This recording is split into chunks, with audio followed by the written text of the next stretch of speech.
அந்நாட்டு அமைச்சர் எது நடந்தாலும் எல்லாம் நன்மைக்கே என்று சொல்வதை வழக்கமாக கொண்டிருந்தார். ஒரு நாள் இருவரும் பேசிக் கொண்டிருந்த பொழுது அரசன் மாம்பழம் ஒன்றை கத்தியால் அறுத்து கொண்டிருந்தார். தவறுதலாக கத்தி அவரின் சுண்டு விரலை அறுத்து விட்டது.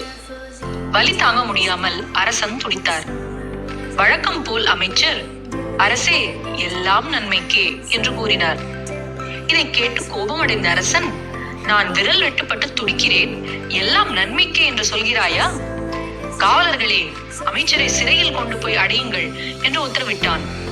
காவலர்களும் அமைச்சரை சிறையில் அடைத்தனர். அப்போதும் அமைச்சர் எல்லாம் நன்மைக்கே என்று கூறினார். நாட்கள் பல கடந்தன. வேட்டையாடுவதில் ஆர்வமுடைய அரசன் தனியாக காட்டிற்கு சென்றார். அங்கே மலைவாசிகள் காளிக்கு பலி கொடுப்பதற்காக ஒருவனை தேடிக் கொண்டிருந்தனர். அவர்களிடம் அரசன் சிக்கிக் கொண்டான். அங்கு வந்த கோவில் பூசாரி அரசனை முழுமையாக சோதித்தார். பின்பு, காளிக்கு எந்த குறையும் இல்லாதவனை மட்டுமே பலியிட முடியும், இவனோ சுண்டு விரல் பாதியாக உள்ளான், இவனை விட்டு விடுவோம் என்று கூறினார். அரசன் அரண்மனைக்கு வந்ததும் உடனடியாக அமைச்சரை விடுவிக்க உத்தரவிட்டான்.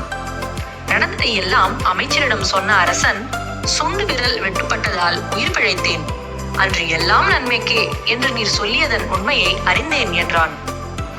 அரசே, என்னை நீங்கள் சிறையில் அடைத்ததும் நன்மைக்கே. எப்பொழுதும் உங்களை பிரியாமல் இருக்கும் நான் என்னை சிறையில் அடைக்காமல் இருந்திருந்தால் உங்களுடன் காட்டிற்கு வந்திருப்பேன். அந்த மலைவாசிகள் எந்த குறையும் இல்லாத என்னை அவர்கள் பலியிட்டு இருப்பார்கள். நீங்கள் என்னை சிறையில் அடைத்ததால் நான் உயிர் பிழைத்தேன் என்றார் அமைச்சர். நீதி, எது நடந்தாலும் நல்லதையே நினைத்துக் கொள்ள வேண்டும். எல்லாம் நன்மைக்கே.